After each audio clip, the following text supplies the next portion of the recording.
Hagen hat nicht aufgepasst. Es ist sein Kind. Und er muss dieses Problem lösen. Aber was ist, wenn er sich für sein Kind entscheidet und damit auch für die Mutter? Lauderschnecke gehören gar nicht. Ich habe gerade eben keinen Ton rausgekriegt. Dann eben beim nächsten Mal. Es wird kein nächstes Mal geben. Bernstein Enterprises hat schon ganz andere Krisen gemeistert. Das hier ist nicht das Ende. Darauf gebe ich Ihnen noch... Elisabeth! Ich fühle keinen Puls.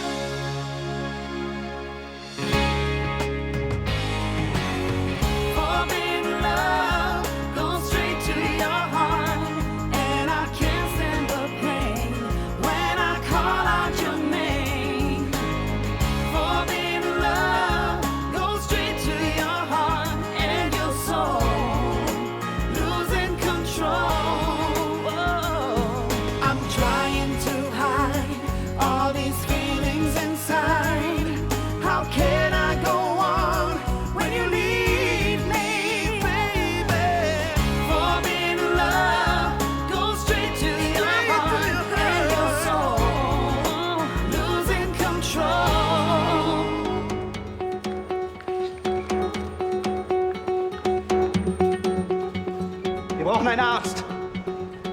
Ist Dr. Mendes im Haus? Ja. Kommen Sie mal ran. Hier. Kümmern Sie sich kurz, ja? Ich bin gleich wieder da. Weg! Kein Puls. Wollen Sie sie umbringen? Das waren Beruhigungstabletten. Jetzt ist wenigstens ruhig. Ja, ich habe vielleicht mit der Dosis ein bisschen... Oh, tun Sie was. Ja, was soll ich denn tun? Wiederbelebungsversuch. Was bei Lisbeth? Wollen Sie Ihr Mörder sein oder Ihr Retter? Was ist Ihnen lieber?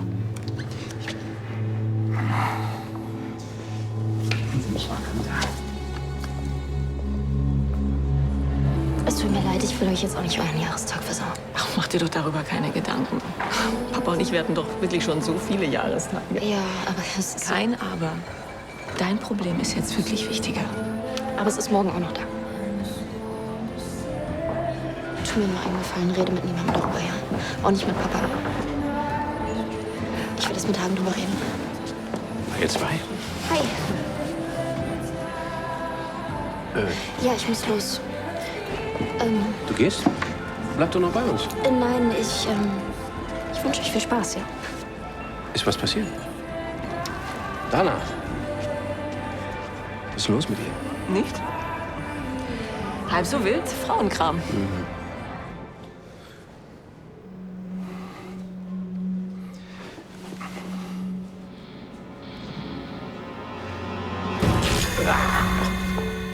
Oh Gott, was soll das? Sie waren ohnmächtig. Sie hatten angeblich keinen Puls mehr. Ich habe befürchtet, ich muss Ihnen das Leben retten. Oh Gott, ich kann mich an überhaupt nichts erinnern. Das kenne ich. Seit ich schwanger bin, vergesse ich auch immer alles. Elisabeth, du bist wieder bei Bewusstsein?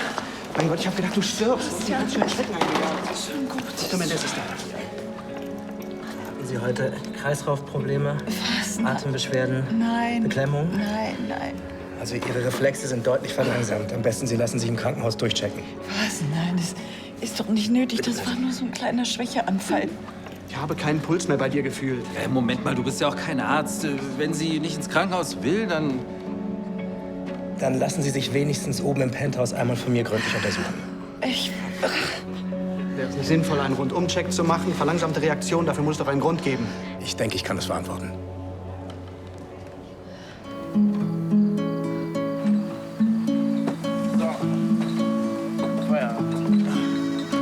Schatz, kannst du mal bitte ans Telefon gehen? Linke Hosentasche. Ja, hallo, Kim Wolf hier. Wegen der Live-Musik morgen? Ja, das findet statt. Ach, ihr seid die Band, okay? Was? Aber wir haben schon voll viel Werbung gemacht. Hi, hier ist Emilio. Ach, Tagchen, hi. Aber komm, jetzt sagt bitte nicht, dass ihr nicht könnt. Ein Virus? Oh nein. Na gut, nicht zu ändern, dann wünsche ich euch gute Besserung. Gut. Ja, tschüss. So ein Mist. Ich hab Flyer drucken lassen, Plakate und sämtlichen Leuten Bescheid gesagt, dass wir morgen hier am See Live-Musik haben. Ich hab's auch schon vor vielen Leuten gepostet. Was machen wir jetzt?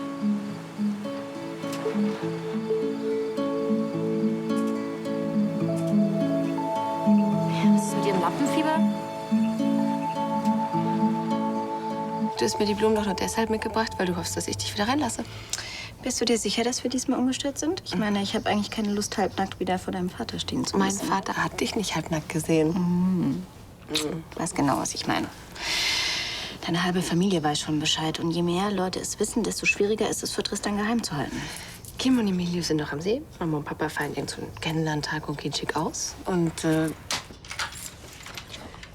Dana! Oh, Entschuldigung, ich wollte nicht stören.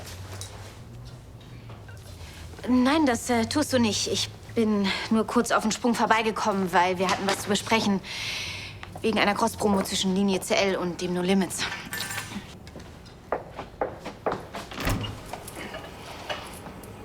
Ist Hagen eigentlich schon in München bei diesem Sponsorentreffen? Auf dem Weg dahin. Ich wollte nicht alleine im Schloss übernachten. Sag mal, ziehst du jetzt eigentlich wieder in die WG? Ich habe gehört, dass Daniel nicht mehr da ist. Echt? Ja, der ist nach Afrika, im Kongo. Aber wie es aussieht ohne Jessica. Hast du eine Ahnung, warum die beiden sich getrennt haben? Nein, und es ist mir auch egal. Ich glaube, ich gehe dann mal. Weiß schon wegen der Cross-Promo. Tschüss. Tschüss. Hey, alles gut bei dir? Es ist alles ganz normal, okay?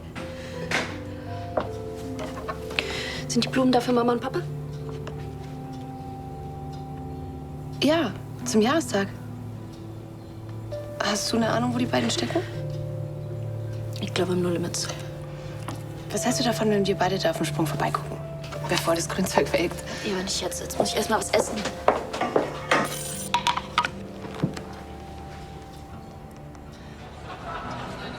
Kannst du dich noch an diesen furchtbaren Schickimicki-Laden erinnern? Ich war vorher auch noch nie da gewesen. Und hätten meine Freundin mich nicht ausgerechnet an diesem Abend Du mitgeschleppt. hattest ein rotes Kleid an. Und du warst die schönste von allen. Und weißt du was? Ich habe dir damals schon angesehen, wenn irgendetwas mit dir nicht stimmte. Also raus mit der Sprache. Warum hat Dana geweint? Schon wieder wegen Hagen? Es ging. Verzeihen, wenn ich nochmal störe. Die Unterlagen hat Ihre Tochter wohl übersehen, wenn Sie ihr das zukommen lassen würden. Ja, das machen wir gern. Dann müssen Sie wenigstens nicht wieder persönlich vorbeikommen. Nachher könnte ich noch was rausfinden. Jedenfalls nichts, was Sie noch irgendetwas angehen könnte. Wiedersehen. Ich konnte euch jetzt gerade irgendwie nicht ganz folgen. Ja. Worum geht's? Männerkram. So.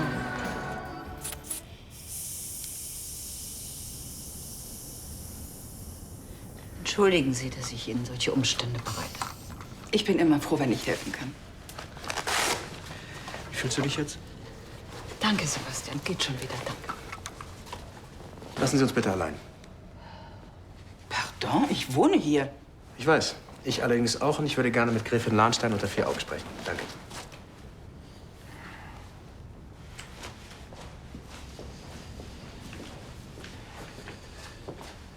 Hatten Sie in letzter Zeit viel Stress?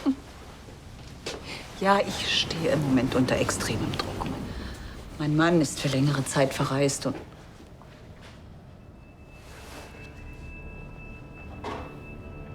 und er hat mir die Verantwortung für unser Unternehmen übertragen.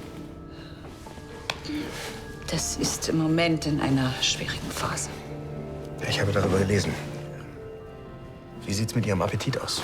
Bekommen Sie genügend Schlaf? Gräfin Lahnstein, Ihr Körper sendet Ihnen eindeutige Signale. Das sollten Sie ernst nehmen. Ich kann Ihnen nichts vorschreiben, aber ich rate Ihnen dringend zu einer Auszeit. Sonst steuern Sie geradewegs auf ein Burnout zu. Eine Auszeit. Stellen Sie sich das vor. Und du hast mit deinen Freunden um einen Kasten Bier gewettet, dass du dich traust, mich anzusprechen, Feigling. Ich hätte mich sonst nie getraut, dich anzusprechen. Männliche Logik. Auf jeden Fall bin ich glücklich. Und das bin ich bis heute mit dir. Thomas, wir sollten ehrlich zueinander sein. Unsere Mädchen haben Probleme. Da hast du recht. Wer fängt an? Das mache ich nicht, auf gar keinen Fall. Bitte, das ist ein Notfall. Wir haben voll viel Werbung gemacht. Genau, und die Idee kam super an. Chillige Live-Musik am See. Ja, und eigentlich ist es ja auch gar kein richtiges Konzert. Ja, du musst dich nur hinstellen und ein paar deiner Songs spielen. Kannst du nicht sagen, dass es wegen Krankheit ausfällt? Mensch, ich kann ihm vieles erzählen, aber die werden abgeturnt sein. Ey, ich stecke immer noch in den Kinderschuhen und brauche solche Events. Mirjo, kannst du nicht irgendwie was anderes organisieren? Wann denn? Jetzt ist es unmöglich. Bitte. Bitte, bitte, bitte, du bist gut. Du kannst das. Mio, ich will das nicht. Wenn ich auf der Bühne stehe, dann fühle ich mich nackt. Emilio, jetzt keine blöden Sprüche. Ich wollte doch gar nichts sagen. Jetzt lass sie doch mal ausreden. Was ich da mache, ist nicht einfach nur Musik nachsingen. Die Texte habe ich selbst geschrieben. Das bin ich. Und wenn die Leute das ablehnen, dann geht das gegen mich. Und das halte ich nicht aus. Okay. Okay, ich muss wohl noch lernen, mit gewissen Entscheidungen klarzukommen. Scheint so ein Künstlerding zu sein. Elisabeth, du leistest hervorragende Arbeit an der Spitze des Gremiums, aber nichts ist so wichtig, dass du deine Gesundheit dafür ruinierst. Ihr Tee ist in der Bibliothek, Gräfin. Vielen Dank, Justus. Vater würde das im Übrigen genauso sehen. Weißt du was, ich habe keine Ahnung, wo dein Vater ist. Aber ich habe ihm versprochen, für das Wohl der Familie die Verantwortung zu übernehmen. Und ich werde das nicht einfach so hinschmeißen. Sebastian, ich wäre jetzt gern alleine.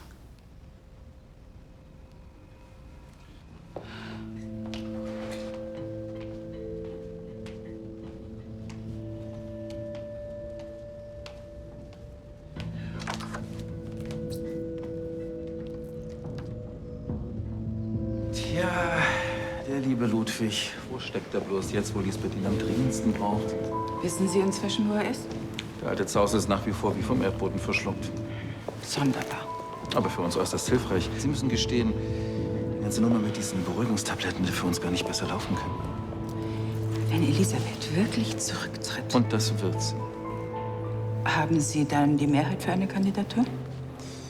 Knapp zugegebenermaßen. Tanja und Sebastian definitiv nicht. Rebecca wird gegen mich stimmen. Und Hagen ist verreist, ohne seine Stimme jemandem zu übertragen. Kim ist natürlich auf meiner Seite. Tristan schuldet mir etwas. Machen wir uns nichts vor. Es läuft ganz darauf hinaus, wie sich Lisbeth entscheidet. Sie hat als Vorsitzende 2 Stimmen. Dann erwarte ich das Ergebnis. Wenn Sie mich jetzt entschuldigen. Mein Flug geht gleich. Ich bin für ein paar Wochen geschäftlich in Paris. Bon voyage. Merci. Dann hoffen wir mal, dass Ihre Mund-zu-Mund-Beatmung bei Elisabeth gepunktet hat. Jessica ist schwanger von Hagen? So ein mieses Arsch. Ein unüberlegter One-Night-Stand. Kein Wunder, dass sie so neben der Spur ist. Für sie selbst keine Kinder kriegen kann. Ja, vor allen Dingen hat sie Angst, dass Hagen... Wegen dem Baby und wegen Jessica sitzen. Weißt du was? Das wäre das Beste, was ihr passieren kann. Wenn ich den erwische, dann macht ihn so einen Dampf, dass er denkt, er sitzt auf dem Heizkessel. Thomas, reiß dich zusammen. Und denk dran, Dana will erst mal selbst mit Hagen sprechen, bevor du ihn dir vorknöpfst. Ja. Aber wenn ich ihn erwische, dann mach ich ihn fertig. Das schwöre ich dir. Und was ist mit Marlene? Kommt da jetzt auch so eine Hiobsbotschaft? Nicht solange Tristan nichts davon erfährt. Marlene ist mit Rebecca zusammen. Tristan war in der letzten Zeit so neben der Spur, dass Rebecca ihm versprechen musste, nichts mit Marlene anzufangen. Und dann sind die beiden jetzt heimlich zusammen. Das geht doch nie gut. Habe ich Marlene auch gesagt. Aber wir sind eben nur ihre Eltern. Auf uns hört's ja nicht. Komm schon, Billy. Ey, das ist eine Wahnsinns-Location direkt am Strand mit See. Ja, es ist eher eine Wiese. Ach so, na klar, das verstehe ich. Gut, also dann tschüss. Und? Nichts. Wir haben noch mal mit Tristan gesprochen wegen Lunch and Entertainment. Stimmt, der muss doch Tausende von Musikern kennen. Ja, und wenn ich vielleicht zufällig im Lotto gewinne, kann ich mir die auch leisten. Und wenn du es dir noch mal überlegst. Oh, Freunde, ey, das ist unfair. Leo hat doch schon gesagt, dass sie nicht will. Dürfte ich dazu noch eine Sache sagen? Eine einzige?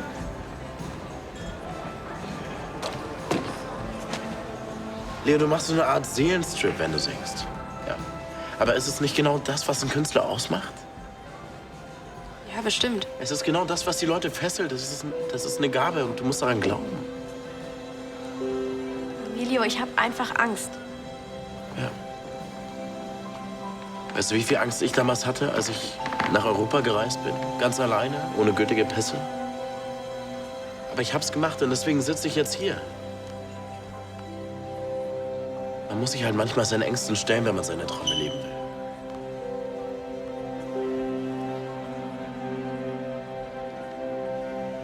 Okay, den Versuch war es wenigstens wert. Ich werde dann mal die Techniker bestellen. Was, aber kommst du überhaupt aus dem Vertrag noch raus? Ich hoffe, es war ja sauteuer alles. Genauso wie die Flyer, die Plakate. Aber was soll's? Ich meine, wir haben keine Angst und vor allem kein Geld. Es kann nur besser werden. Schon gut, warte. Man soll sich seinen Ängsten stellen und seinen besten Freunden soll man doch helfen, oder? Heißt das? Ich mach's.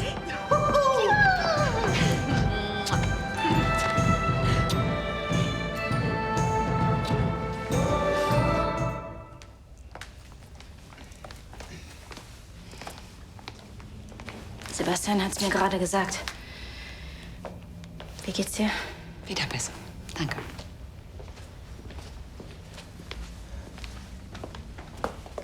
Wenn ich wüsste, dass Sie so zäh sind, hätte ich mir fast Sorgen gemacht.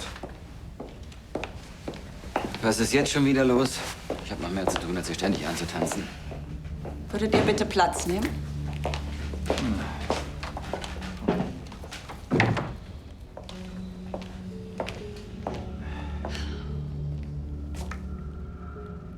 Ich habe mir diese Entscheidung nicht leicht gemacht und wirklich.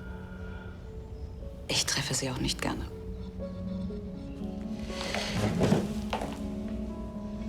Ich werde von meinem Interimsvorsitz im Gremium aus gesundheitlichen Gründen zurücktreten. Bitte? Ich hatte gehofft, dass ich durchhalte, bis Ludwig wieder zurück ist, aber da ja niemand sagen kann, wann das sein wird. Die Wahl meines Nachfolgers wird morgen stattfinden. Ich werde die Wahl leiten. Es wird meine letzte Amtshandlung sein. Wer möchte kandidieren? Gut. Ach, mit Hagen habe ich telefoniert. Er schafft es zwar nicht, morgen zurück zu sein, aber er hat mir seine Entscheidung mitgeteilt. Es geht morgen darum, denjenigen zu finden, der uns durch diese Krise führt, bis Ludwig wieder zurück ist. Und ich gehe davon aus, dass ihr alle persönlichen Beweggründe hinten anstellt und nur das Wohl der Firma im Auge habt. Danke.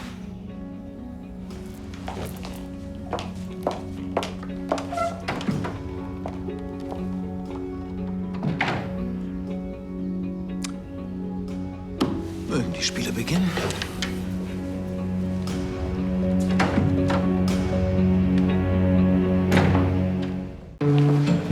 Hey. Hi. Was macht ihr denn hier? Ah, wir wollten Mama und Papa schnell mit ein paar Blumen überraschen. Zum Jahrestag. Von wegen schnell. Dana hat zu Hause noch den ganzen Kühlschrank leer gegraben. Ich dachte, du wolltest sturmfreie Bude haben wegen Rebecca. Können wir deine Frau kurz ausleihen? Ja, aber heim wieder zurückbringen.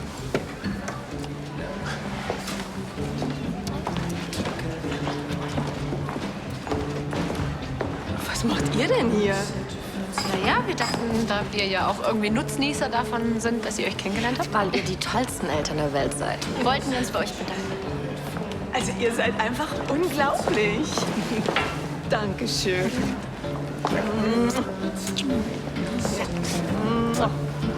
Danke euch. Ja, wo ihr schon mal da seid. Ist vielleicht jetzt nicht der richtige Zeitpunkt, aber ich glaube, wir müssen mal über was sprechen miteinander. Ich bin gerade so ein bisschen neben... Ja, hör mal auf. Ich bin gerade ein bisschen neben der Spur. Bei den Lunchlights, da mag man sich vielleicht gegenseitig betrügen und belügen. Aber das ist nicht die Wolfsche Art. Wir sollten... Ja, ich muss das jetzt mal sagen. Wir sollten immer offen und ehrlich zueinander sein. Und wenn es nun mal so ist, Marlene, deine Schwestern haben auch ein Recht darauf zu erfahren, dass du mit Rebecca zusammen bist. Warum heimlich? Das kommt sowieso irgendwann raus. Und du, Dana, Ich hätte dich auch gern getröstet. Wenn ich jetzt erfahre von Mama, dass Jessica ein Kind von Hagen kriegt, dann kann ich das mehr als gut verstehen, dass du traurig bist. Deine Schwestern möchten das vielleicht auch gern wissen. Das ist unglaublich. Da erzählt man euch einmal was und dann... Marlene, Anna, jetzt bleib doch hier. Oh, Thomas, ich meine, das kannst du doch so nicht bringen. Wieso denn nicht? Sag mal, echt. Ich bin nun mal kein diplomatischer Schönschwätzer.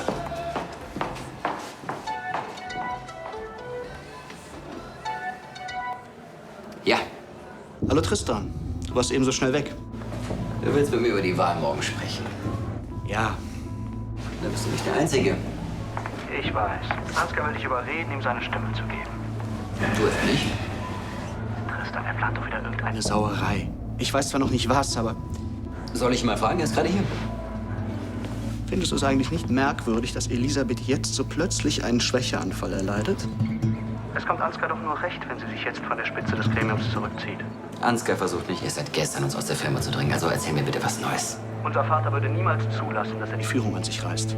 Und genau deshalb sollten wir das auch nicht tun. Vater ist aber nicht hier. Was ist das mit deiner Wahlkampfrede? Herrgott, Tristan, du weißt genau... Was Ansgar für ein Mensch ist. Willst du ihm wirklich zur Macht verhelfen? Ich weiß auch, was deine Frau für ein Mensch ist. Ja, sie sollst du ja auch nicht wählen, sondern mich. Ich denke mal drüber nach. Tristan, Lass mich raten. Hat er deinen Familiensinn appelliert? Und? Hast du bessere Argumente?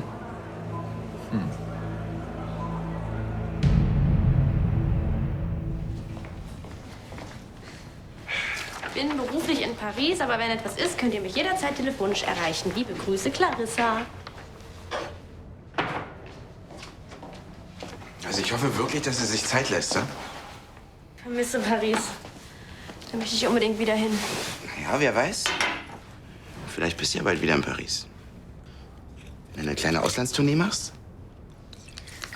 Das mit morgen ist die absolute Ausnahme. Das mache ich nur für Emilio. Ja. Theo, jetzt warte doch mal ab. Vielleicht stehst du dann auf der Bühne und stellst fest, war doch eine ganz gute Entscheidung. Mann, Timo, wenn ich auf der Bühne stehe, dann ist das absoluter Druck für mich. Ich hoffe nur für Emilio, dass ich nicht vollkommen versage, weil dann ist das eher Negativwerbung fürs Bahnhof. Ja. Alle reden immer von Familie. In Wahrheit tut jeder genau das, was er will. Hagen hat sein Hobby zum Beruf gemacht, zusammen mit seinen Pferdemädchen. Ludwig amüsiert sich sonst wo. Von Rebecca brauche ich ja gar nicht erst anfangen. Wir haben uns vertragen. Dann herzlichen Glückwunsch zu der noblen Geste. Teilt euch Marlene in Zukunft? Kaum zur Sache. Warum soll ich dir meine Stimme geben? Du bist es mir schuldig. Die Auktion. Immerhin hast du gerade 10 Millionen aus meinem Privatvermögen zum Fenster rausgeschmissen. Dafür erwarte ich ein bisschen mehr als ein müdes Dankeschön. Immerhin habe ich das Auktionshaus versenkt. Das war doch ganz in deinem Sinne. Ach, jetzt nimm's nicht so schwer. Wahrscheinlich hast du Helena sogar einen Gefallen getan. Immerhin kann sie jetzt ihren Traum leben und buddelt irgendwo in Kambodscha irgendwelche Scherben aus. Mal angenommen, ich würde dich wählen. Was wäre mein Vorteil? Du bekommst den besten Gremiumsvorsitzenden zur Überwindung der Krise. Und darauf soll ich mich verlassen? Das Gremium wird demnächst darüber abstimmen, welche Branche als nächstes zur Disposition steht. Ich könnte meine schützende Hand über Lahnstein Entertainment halten. Denk drüber nach.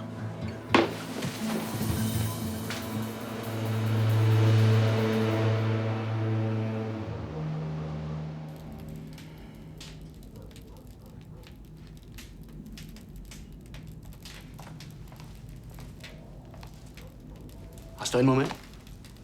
Ja. Natürlich. Weißt du eigentlich schon, wen du morgen wählen wirst?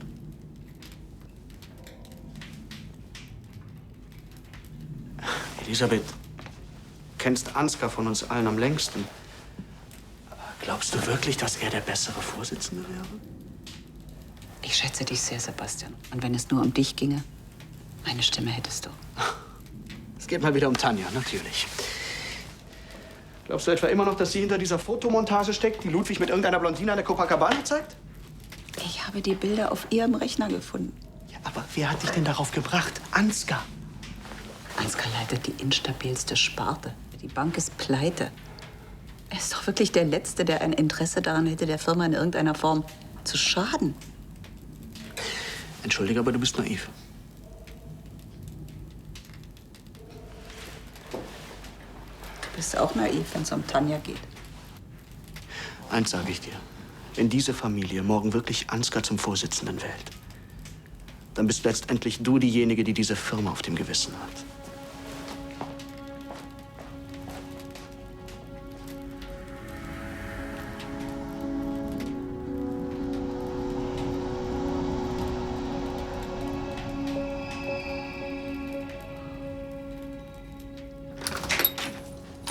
Ich habe Papa vertraut. Und ich, Mama. Und Jessica ist wirklich schwanger von Hagen? Ja, aber ich will nicht drüber reden, sonst hätte ich es mir ja gleich auf die Stirn tätowieren können. Erzähl du mir mal lieber, warum unser Zwerg weiß, dass du jetzt mit Rebecca zusammen bist und ich nicht. Ja, und warum weiß ich nicht, dass Hagen ausgerechnet so saublöd ist und Jessica schwängert? Stimmt, das habe ich auch nicht gewusst. Jetzt wissen ja glücklicherweise alle alles, dank unserer Eltern. Wie seid ihr zwei überhaupt zusammengekommen? Stimmt, die schmutzigen Details kenne ich auch noch nicht. Das wird auch so bleiben, dafür bist du viel zu klein. Oh, geil, danke. Also,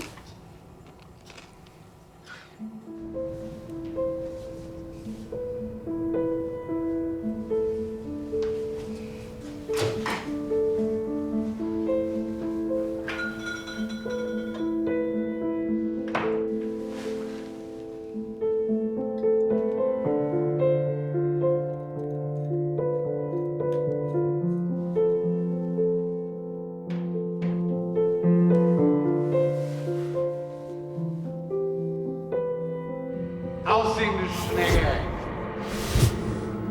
Lauter Schnecke, wir hören gar nichts. Oh, kleine Maus, was ist denn los? Keine Motoren rausgekriegt? Die Bühne ist eben nicht für Weißer.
Da hat wohl jemand ein schlechtes Gewissen.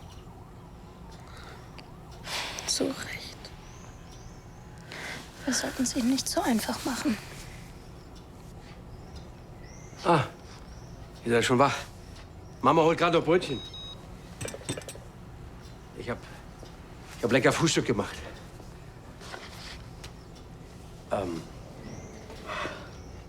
Hör zu, ich will mich nicht entschuldigen.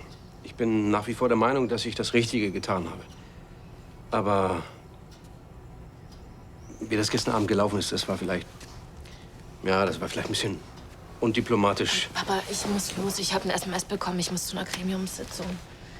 Was? Ach, und falls du mal von mir ein Geheimnis ausplaudern willst, dann sag mir einfach Bescheid. Was denn jetzt für ein Geheimnis?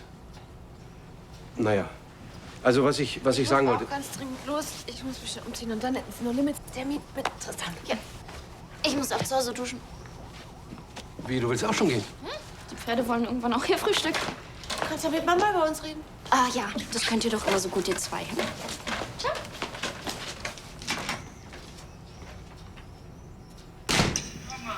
Na toll.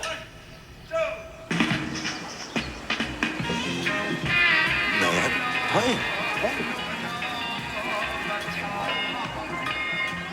Naja, die Beatles hatten den ersten Gig auch nur in einem kleinen dunklen Kellerloch. Genau. Und außerdem, Leo, schlicht ist jetzt auch nicht schlecht.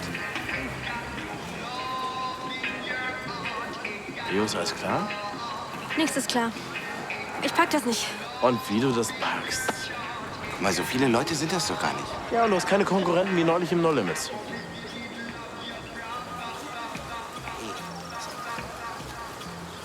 Du vergisst jetzt alles um dich rum, gehst in dich und entspannst, okay? Ja, und dann packst du sie bei den Eiern.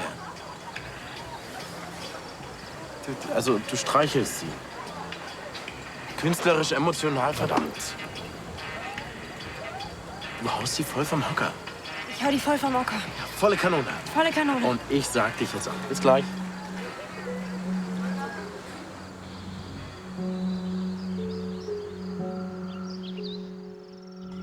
Wie würdest du dich entscheiden?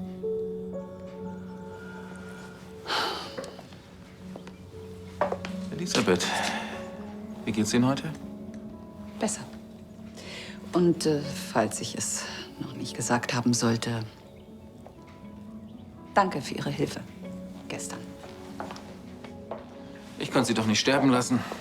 Königsbrunn wäre sicherlich ein wenig langweilig ohne Sie. Hast du mal drüber nachgedacht, vielleicht in Ihrer Auszeit Kur zu machen? Ich gehe Wasser treten nach Wörishofen. Jetzt raus mit der Sprache. Was wollen Sie wirklich? Ich weiß, der Sebastian versucht, da sichere Stimmen zu sichern. Trotzdem hoffe ich, dass Sie für mich stimmen werden. Zumal es höchstwahrscheinlich auf Ihre Stimmen ankommen wird. Möglich? Ich weiß, dass Sie mich nicht ausstehen können, aber Sie sollten bei dieser Gelegenheit mal das Private außen vor lassen. Hier geht's ums Geschäft. Meine Rede. Sehr schön. Dann müssen Sie mich wählen. Muss ich das? Sebastian ist vielleicht ein ganz ordentlicher Anwalt, aber er ist kein Banker. Sie wollen ihm doch nicht die Zukunft der Firma überlassen. Abgesehen davon ist er immer noch Tanja.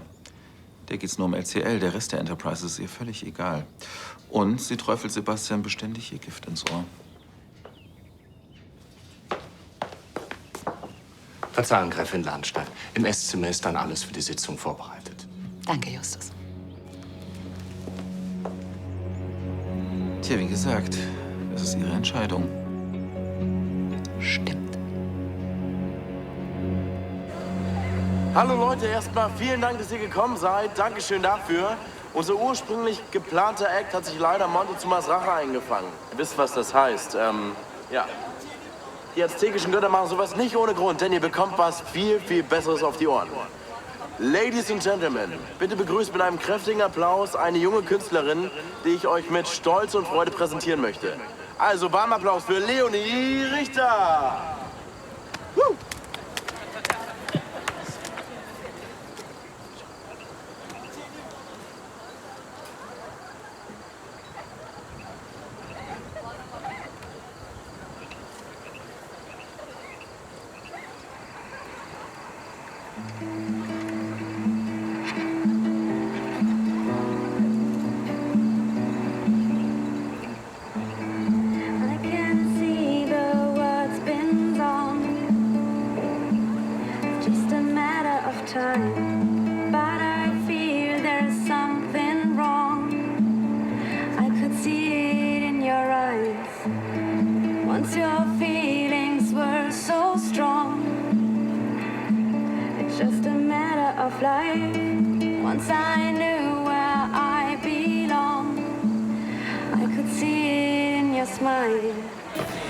Die haben mich einfach stehen gelassen. Ja, aber du hast ihnen die Wahrheit auch mit der Motorsäge beigebracht. Immerhin haben sie uns ja heute hierher gestellt. Da sind Sie ja. Voila für Sie. Was soll das? Das muss ein Irrtum sein. Sie können sich ruhig setzen. Vielen Dank. Was ist denn jetzt los?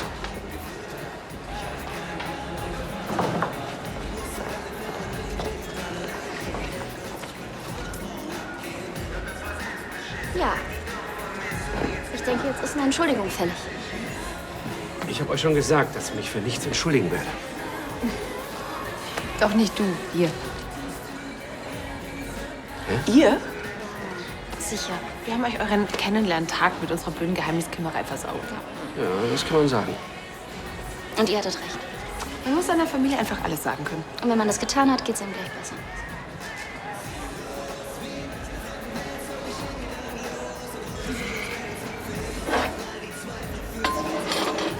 das denn? Auf Rücken. Mach schon. Oh, ein Gutschein.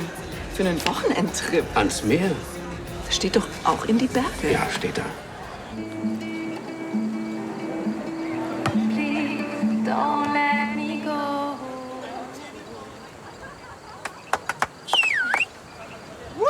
Hey, klasse!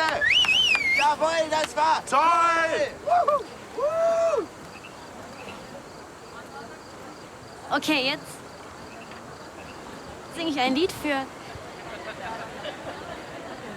einen ganz besonderen Menschen.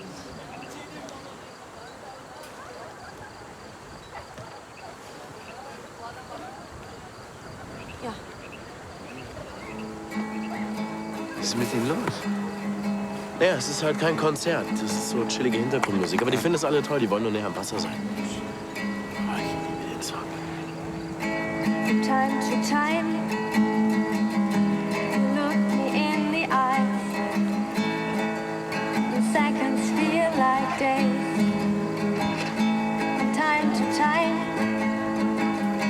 when you said your goodbyes, the minutes are decayed.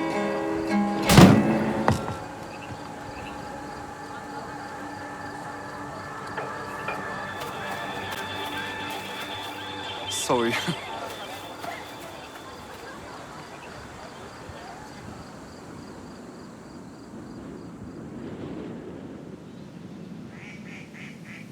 Hiermit ist die Sitzung eröffnet. Einziger Tagesordnungspunkt, die Wahl des neuen Interimsvorsitzenden. Ich hoffe, ihr habt die Bedenkzeit genutzt, um euch darüber klar zu werden, was das Beste für die Familie und die Firma ist.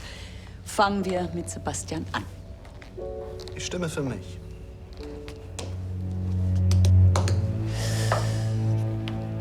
Hagen und Tanja stimmen ebenfalls für dich.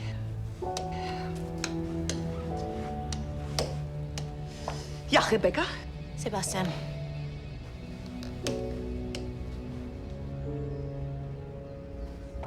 Kim?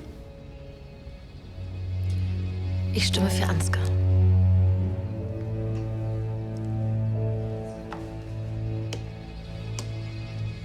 Tristan?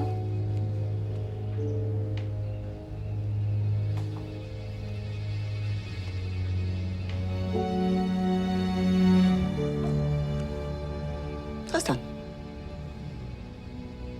Ansgar.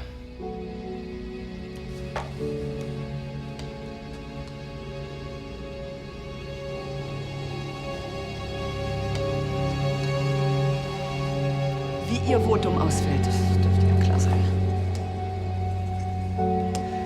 Wie ich gesagt habe, 4:3. Ihre beiden Stimmen entscheiden.